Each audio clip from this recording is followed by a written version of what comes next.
Ilmu Negara akan mempresentasikan sebuah video untuk memenuhi penugasan ujian tengah semester. Kelompok kami beranggotakan saya sendiri, Aulia Susmita, dengan NPM 2451161. Perkenalkan, nama saya Rogi Aldi, NPM saya 2451078. Perkenalkan, nama saya Rida Fritullah dengan NPM 2451013. Perkenalkan, nama saya Yasa Pujianarifah dengan NPM 2451107. Perkenalkan, nama saya Selsa Daripa dengan NPM 2451129. Setelah kita akan memasuki materi yang pertama, yaitu pengantar ilmu negara. Peristilahan dan definisi ilmu negara. Ilmu negara adalah cabang ilmu sosial yang mempelajari tentang negara, termasuk struktur, fungsi, dan hubungan negara antar dengan masyarakat. Ilmu negara ini mencakup analisis tentang kekuasaan, pemerintahan, dan hukum yang mengatur kehidupan berbangsa dan bernegara. Kemudian, ruang lingkup ilmu negara.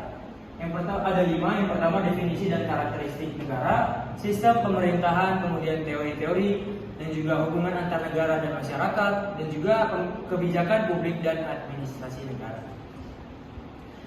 Sampailah kita kepada sejarah perkembangan ilmu negara. Pertama kali ilmu negara ditemukan oleh George Jelinek sehingga disebut sebagai Bapak Ilmu Negara. Kemudian George Jelinek memandang ilmu negara sebagai suatu keseluruhan dan membaginya ke dalam bagian-bagian.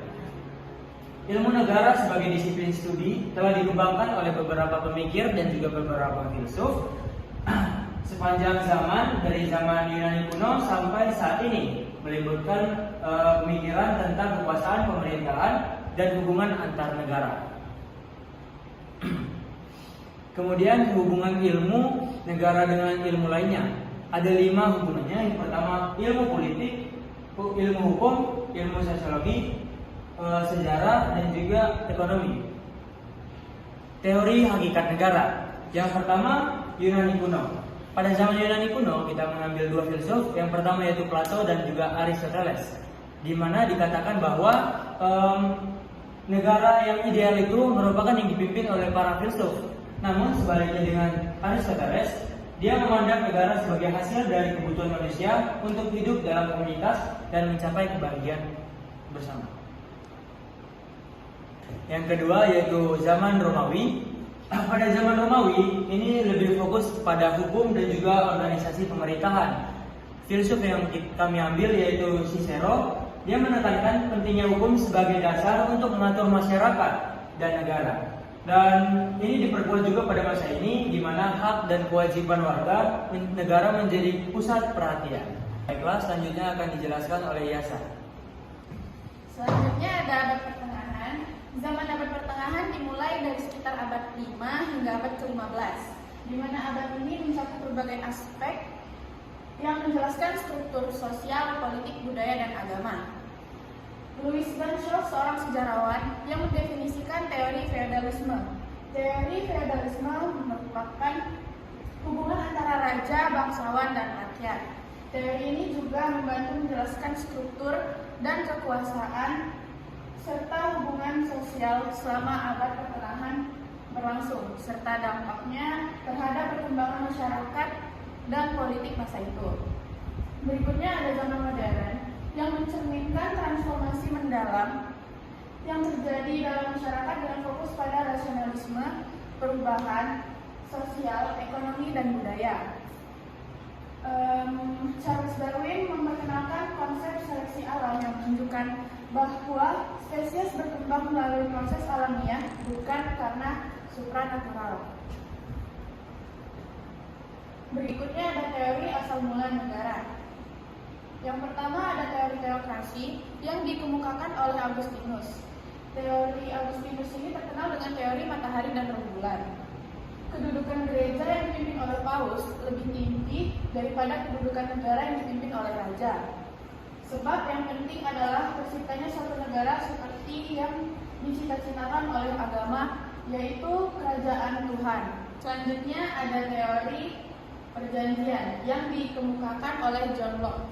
John Locke adalah tokoh yang berhasil menuangkan teori perjanjian. John Locke berpendapat bahwa teori perjanjian atau kontrak sosial berarti memberikan kekuasaan kepada penguasa untuk melindungi hak-hak asasi manusia warga negaranya. John Locke percaya bahwa kewajiban untuk mematuhi pemerintahan sipil adalah bersyarat pada perlindungan hak-hak alami setiap orang, termasuk hak atas properti pribadi. Selanjutnya ada teori kekuasaan yang dikemukakan oleh Karl Marx. Marx berpendapat bahwa kekuasaan berasal dari kontrol terhadap ekonomi.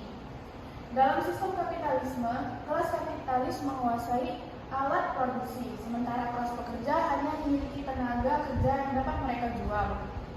Menurut Marx, kekuasaan bukanlah hal yang berdiri sendiri, melainkan refleksi dari hubungan antar kelas. Kelas dominan, yakni kaum borjuis, menggunakan kekuasaan mereka untuk mempertahankan posisi dan kepentingannya. Berikutnya teori yuridis. Hans Kelsen adalah tokoh yang berhasil menuangkan teori yuridis. Teori ini berfokus pada pemahaman tentang hukum sebagai sistem normatif yang mandiri, terpisah dari aspek moral, politik, atau sosiologis. Teori yuridis Kelsen berfokus pada pemahaman hukum sebagai sistem normatif yang mandiri dan formal. Ia berusaha untuk memurnikan hukum dari elemen-elemen luar, seperti moralitas atau politik, dan melihat hukum sebagai tata tertib yang didasarkan pada norma dasar atau grand norm. Selanjutnya ada teori tujuan dan fungsi negara yang akan dijelaskan oleh Aulia.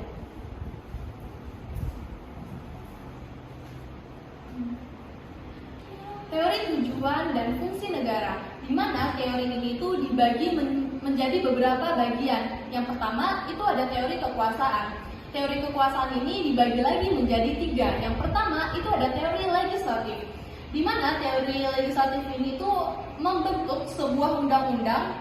Nah, kekuasaan ini itu diberikan kepada wakil rakyat seperti DPR, DPD, dan MPR, dan juga BPK. Lalu kedua ada kekuasaan eksekutif, di mana kekuasaan ini itu melaksanakan dari undang-undang yang ingin dilaksanakan sebelumnya, di mana kekuasaan eksekutif ini itu dilaksanakan oleh presiden dan wakil presiden. Lalu ketiga itu ada yudikatif, di mana yudikatif ini itu sebagai mempertahankan undang-undang yang telah dibuat sebelumnya. Yudikatif ini itu juga dijalankan oleh lembaga-lembaga tertentu seperti lembaga Mahkamah Agung dan juga lembaga independen. Lalu dilanjut dengan teori perdamaian. Teori perdamaian ini itu adalah di mana masyarakatnya itu memiliki rasa damai di sekelompoknya gitu ya. Di mana teori perdamaian itu dapat diimplementasikan dengan adanya rasa realisme, kapitalisme, dan adanya manusia yang memiliki kesamaan gitu. Lalu dilanjut dengan teori kebebasan. Teori kebebasan ini itu adalah di mana manusia itu bertindak tanpa adanya tekanan dan kehendak dalam dirinya sendiri. Lalu dilanjut dengan teori kesusilaan. Teori kesusilaan ini itu adalah di mana masyarakat itu bisa berperilaku sosial yang berasal dari hati nurani dan menciptakan perilaku atau akhlak yang menjadi pedoman manusia untuk berpikir mana yang baik dan juga mana yang buruk. Lalu dilanjut dengan teori kesejahteraan. Teori kesejahteraan ini itu adalah sebuah pemerintah yang dianggap memegang peran yang penting untuk menjaminkan kesejahteraan untuk masyarakatnya.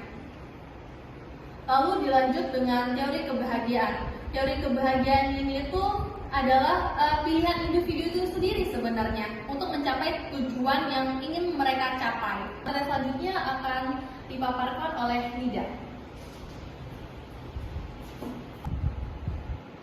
Oke, kita masuk ke teori negara diktator.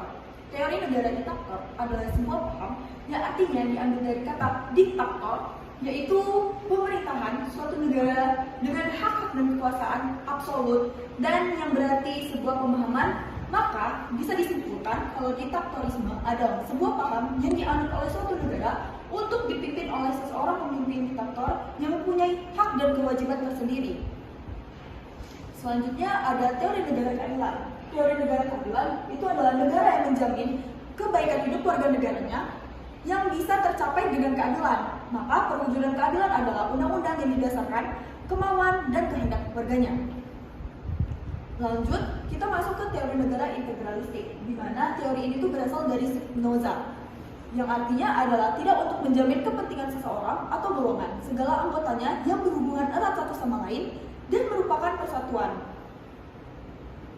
Kita masuk ke bentuk-bentuk negara, di mana bentuk negara itu terbagi menjadi dua, yaitu kesatuan dan serikat. Negara kesatuan adalah negara merdeka dan berdaulat yang pemerintahannya diatur oleh pemerintah pusat. Sedangkan negara serikat terdiri atas gabungan beberapa negara bagian. Negara-negara bagian tersebut hanya menyerahkan sebagian urusannya kepada pemerintah federal atau pusat yang menyangkut kepentingan bersama. Kita masuk ke bentuk kenegaraan. Bentuk kenegaraan ini terbagi menjadi 4, yaitu serikat negara, uni, dominion, dan pengawasan. Di mana serikat negara itu ikatannya antara beberapa negara yang masing-masing tetap mempunyai kedaulatan baik keluar maupun ke dalam. Sedangkan kalau uni itu ada beberapa, yaitu yang pertama, gabungan 2 atau lebih negara merdeka dan berdaulat dengan satu kepala negara yang sama. Yang kedua, itu uni personil, di mana 2 negara yang kebetulan memiliki raja yang sama dengan kepala negara. Terus yang ketiga adalah uni real, di mana 2 negara berdasarkan traktat mengadakan ikatan yang dikepalai seseorang raja dan membentuk perlengkapan uni guna mengatur kepentingan bersama. Lanjut, kita masuk ke dominion. Dominion ini adalah suatu negara yang terdiri dan merupakan jajahan Inggris yang telah merdeka dan berdaulat mengakui Raja Inggris. Dan yang terakhir ada trusteeship, di mana negara yang tadinya merupakan jajahan negara yang kalah atau PD2 dan diletakkan di bawah perlindungan suatu negara di bawah pengawasan PBB. Kita masuk ke bentuk pemerintahan. Bentuk pemerintahan ini terbagi lagi menjadi 2, yaitu republik dan monarki. Republik adalah sistem politik di mana kepala negara dipilih oleh rakyat atau wakil rakyat yang mereka pilih. Nah, ini tuh berbeda dengan bentuk monarki. Kalau monarki itu kan kepala negaranya seorang raja atau ratu yang mewarisi itu. Kalau republik ini yang dipilih oleh rakyat langsung. Sedangkan monarki itu adalah bentuk sistem pemerintahan negara di mana pemerintahannya itu dipimpin oleh raja atau ratu sebagai kepala negara. Materi selanjutnya akan dijelaskan oleh rekan saya, yaitu Sausan. Ada sistem pemerintahan. Sistem pemerintahan terbagi menjadi 2, yaitu parlementer dan presidensial.